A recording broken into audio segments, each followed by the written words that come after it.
شروع اللہ کا نام لے کر جو بڑا مہربان نہایت رحم والا ہے۔ حامیم، یہ کتاب رحمان الرحیم کی طرف سے اتری ہے، ایسی کتاب جس کی آیتیں جدا جدا بیان کی گئی ہیں، یعنی قرآن عربی، ان لوگوں کے لیے جو سمجھ رکھتے ہیں، جو بشارت بھی سناتا ہے اور خوف بھی دلاتا ہے، لیکن ان میں سے اکثر نے منہ پھیر لیا اور وہ سنتے ہی نہیں، اور کہنے لگے کہ جس چیز کی طرف تم ہمیں بلاتے ہو اس کی طرف سے ہمارے دل پردوں میں ہیں، اور ہمارے کانوں میں بوجھ یعنی بہرا پن ہے، اور ہمارے اور تمہارے درمیان ایک پردہ ہے، تو تم اپنا کام کرو، ہم اپنا کام کرتے ہیں۔ کہہ دو کہ میں بھی آدمی ہوں جیسے تم، ہاں مجھ پر یہ وحی آتی ہے کہ تمہارا معبود ایک ہی معبود ہے، تو سیدھے اسی کی طرف متوجہ رہو اور اسی سے مغفرت مانگو۔ اور مشرکوں پر افسوس ہے جو زکوٰۃ نہیں دیتے اور وہ آخرت کے بھی منکر ہیں۔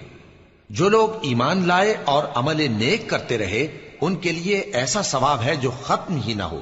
کہو کیا تم اس ذات کا انکار کرتے ہو جس نے زمین کو 2 دن میں پیدا کیا اور بتوں کو اس کا مد مقابل بناتے ہو؟ وہی تو تمام جہانوں کا مالک ہے، اور اسی نے زمین میں اس کے اوپر پہاڑ بنائے اور زمین میں برکت رکھی اور اس میں سامان معیشت مقرر کیا، سب 4 دن میں، اور تمام طلبگاروں کے لیے یکساں۔ پھر وہ آسمان کی طرف متوجہ ہوا جبکہ وہ دھواں تھا، تو اس نے اس سے اور زمین سے فرمایا کہ دونوں آؤ، خواہ خوشی سے خواہ ناخوشی سے۔ انہوں نے کہا کہ ہم خوشی سے آتے ہیں۔ پھر اس نے 2 دن میں 7 آسمان بنائے اور ہر آسمان میں اس کے کام کا حکم بھیجا، اور ہم نے آسمان دنیا کو چراغوں یعنی ستاروں سے سجایا اور شیطانوں سے محفوظ رکھا۔ یہ اسی زبردست باخبر کے مقرر کیے ہوئے اندازے ہیں۔ پھر اگر یہ منہ پھیر لیں تو کہہ دو کہ میں تم کو ایسی چنگھاڑ کے عذاب سے آگاہ کرتا ہوں جیسے عاد اور سمود پر چنگھاڑ کا عذاب آیا تھا، جب ان کے پاس پیغمبر ان کے آگے اور پیچھے سے آئے کہ اللہ کے سوا کسی کی عبادت نہ کرو، تو وہ کہنے لگے کہ اگر ہمارا پروردگار چاہتا تو فرشتے اتار دیتا، سو جو تم دے کر بھیجے گئے ہو ہم اس کو نہیں مانتے۔ اب جو عاد والے تھے وہ ناحق ملک میں تکبر کرنے لگے اور کہنے لگے کہ ہم سے بڑھ کر قوت میں کون ہے؟ کیا انہوں نے نہیں دیکھا کہ اللہ جس نے ان کو پیدا کیا وہ ان سے قوت میں بہت بڑھ کر ہے، اور وہ ہماری آیتوں سے انکار کرتے رہے۔ تو ہم نے بھی ان پر نحوست کے دنوں میں زور کی آندھی چلائی تاکہ ان کو دنیا کی زندگی میں ذلت کے عذاب کا مزہ چکھا دیں، اور آخرت کا عذاب تو بہت ہی ذلیل کرنے والا ہے، اور اس روز ان کو مدد بھی نہ ملے گی۔ اور جو سمود والے تھے ان کو ہم نے سیدھا رستہ دکھا دیا تھا، مگر انہوں نے ہدایت کے مقابلے میں اندھا رہنا پسند کیا، تو ان کے اعمال کی سزا میں ذلت کے عذاب کی کڑک نے ان کو آ پکڑا۔ اور جو ایمان لائے اور پرہیزگار رہے ان کو ہم نے بچا لیا۔ اور جس دن اللہ کے دشمن دوزخ کی طرف اکٹھے کیے جائیں گے پھر ان کی الگ الگ جماعتیں بنائی جائیں گی، یہاں تک کہ جب دوزخ کے پاس پہنچ جائیں گے تو ان کے کان اور آنکھیں اور کھالیں یعنی دوسرے اعضاء ان کے خلاف ان کے اعمال کی شہادت دیں گے، اور وہ اپنی کھالوں یعنی اعضاء سے کہیں گے کہ تم نے ہمارے خلاف کیوں شہادت دی؟ وہ کہیں گی کہ جس اللہ نے سب چیزوں کو نطق بخشا اسی نے ہم کو بھی گویائی دی، اور اسی نے تم کو پہلی بار پیدا کیا تھا اور اسی کی طرف تم لوٹائے جا رہے ہو۔ اور تم اس بات کے خوف سے تو پردہ نہیں کرتے تھے کہ تمہارے کان اور تمہاری آنکھیں اور کھالیں تمہارے خلاف شہادت دیں گی، بلکہ تم یہ خیال کرتے تھے کہ اللہ کو تمہارے بہت سے اعمال کی خبر ہی نہیں، اور اسی خیال نے جو تم اپنے پروردگار کے بارے میں رکھتے تھے تم کو ہلاک کر دیا اور تم خسارہ پانے والوں میں ہو گئے۔ اب اگر یہ صبر کریں گے تو بھی ان کا ٹھکانہ دوزخ ہی ہے، اور اگر توبہ کریں گے تو ان کی توبہ قبول نہیں کی جائے گی۔ اور ہم نے ان کے ایسے ساتھی بنائے جنہوں نے ان کے اگلے اور پچھلے اعمال ان کو عمدہ کر دکھائے تھے، اور جنات اور انسانوں کی جماعتیں جو ان سے پہلے گزر چکی ان پر بھی اللہ کے عذاب کا وعدہ پورا ہو گیا۔ بے شک یہ نقصان اٹھانے والے ہیں۔ اور کافر کہنے لگے کہ اس قرآن کو سنا ہی نہ کرو، اور جب پڑھنے لگے تو شور مچا دیا کرو تاکہ تم غالب رہو۔ سو ہم بھی کافروں کو سخت عذاب کے مزے چکھائیں گے اور ان کے برے اعمال کی جو وہ کرتے تھے سزا دیں گے۔ یہ اللہ کے دشمنوں کا بدلہ ہے یعنی دوزخ، ان کے لیے اسی میں ہمیشہ کا گھر ہے۔ یہ اس کی سزا ہے کہ ہماری آیتوں سے انکار کرتے تھے۔ اور کافر کہیں گے کہ اے ہمارے پروردگار، جنوں اور انسانوں میں سے جن لوگوں نے ہم کو گمراہ کیا تھا ان کو ہمیں دکھا کہ ہم ان کو اپنے پاؤں تلے روند ڈالیں تاکہ وہ سب سے نیچے رہیں۔ جن لوگوں نے کہا کہ ہمارا پروردگار اللہ ہے، پھر وہ اس پر قائم رہے، ان پر فرشتے اتریں گے اور کہیں گے کہ نہ خوف کرو اور نہ غمناک ہو، اور بہشت کی جس کا تم سے وعدہ کیا جاتا ہے خوشی مناؤ۔ ہم دنیا کی زندگی میں بھی تمہارے دوست تھے اور آخرت میں بھی تمہارے رفیق ہیں، اور وہاں جس نعمت کو تمہارا جی چاہے گا تم کو ملے گی، اور جو چیز طلب کرو گے تمہارے لیے موجود ہوگی۔ یہ بخشنے والے مہربان کی طرف سے مہمانی ہے۔ اور اس شخص سے بڑھ کر بات کا اچھا کون ہو سکتا ہے جو اللہ کی طرف بلائے اور عمل نیک کرے اور کہے کہ میں مسلمان ہوں۔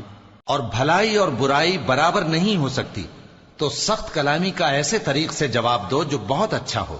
ایسا کرنے سے تم دیکھو گے کہ جس میں اور تم میں دشمنی تھی وہ تمہارا گرم جوش دوست ہے، اور یہ بات انہی لوگوں کو حاصل ہوتی ہے جو برداشت کرنے والے ہیں، اور انہی کو نصیب ہوتی ہے جو بڑے صاحب نصیب ہیں۔ اور اگر تمہیں شیطان کی جانب سے کوئی وسوسہ پیدا ہو تو اللہ کی پناہ مانگ لیا کرو، بے شک وہ سنتا ہے، جانتا ہے۔ اور رات اور دن اور سورج اور چاند اس کی نشانیوں میں سے ہیں۔ تم لوگ نہ تو سورج کو سجدہ کرو اور نہ چاند کو، بلکہ اللہ ہی کو سجدہ کرو جس نے ان چیزوں کو پیدا کیا ہے، اگر تم کو اس کی عبادت منظور ہے۔ پھر اگر یہ لوگ سرکشی کریں تو اللہ بھی ان سے بے نیاز ہے، کیونکہ جو فرشتے تمہارے پروردگار کے پاس ہیں وہ رات دن اس کی تسبیح کرتے رہتے ہیں اور کبھی تھکتے ہی نہیں۔ اور اے بندے، یہ اسی کی قدرت کے نمونے ہیں کہ تو زمین کو دبی ہوئی یعنی خشک دیکھتا ہے، پھر جب ہم اس پر پانی برسا دیتے ہیں تو وہ شاداب ہو جاتی اور پھولنے لگتی ہے۔ بے شک وہ جس نے زمین کو زندہ کیا وہی مردوں کو زندہ کرنے والا ہے، بے شک وہ ہر چیز پر قادر ہے۔ بے شک جو لوگ ہمارے احکام سے انحراف کرتے ہیں وہ ہم سے پوشیدہ نہیں ہیں۔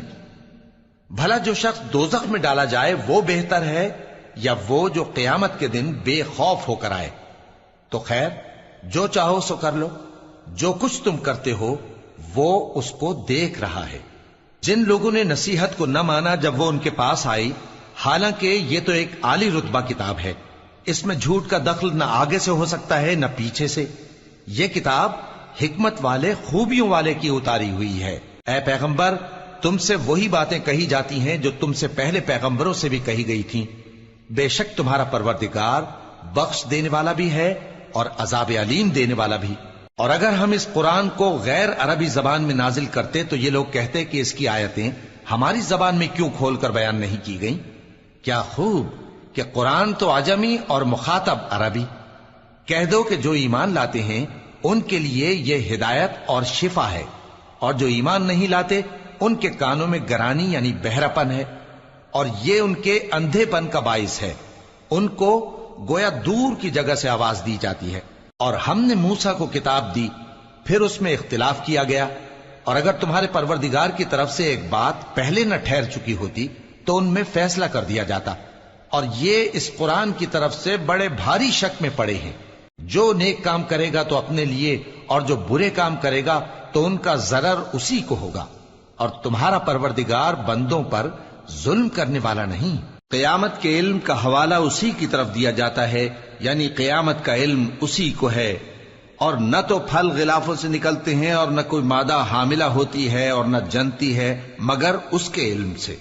اور جس دن وہ ان کو پکارے گا اور کہے گا کہ میرے شریک کہاں ہیں، تو وہ کہیں گے کہ ہم تجھ سے عرض کرتے ہیں کہ ہم میں سے کسی کو ان کی خبر ہی نہیں، اور جن کو پہلے وہ اللہ کے سوا پکارا کرتے تھے سب ان سے گم ہو جائیں گے، اور وہ یقین کر لیں گے کہ ان کے لیے کوئی راہ فرار نہیں۔ انسان بھلائی کی دعائیں کرتا کرتا تو تھکتا نہیں، اور اگر اس کو تکلیف پہنچ جاتی ہے تو نا امید ہو جاتا ہے، آس توڑ بیٹھتا ہے۔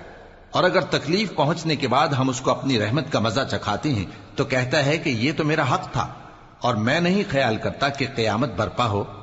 اور اگر قیامت سچ مچ ہو بھی اور میں اپنے پروردگار کی طرف لوٹایا بھی جاؤں تو میرے لیے اس کے ہاں بھی خوشحالی ہوگی۔ پس کافر جو کچھ کیا کرتے ہیں وہ ہم ضرور ان کو جتائیں گے اور ان کو سخت عذاب کا مزہ چکھائیں گے۔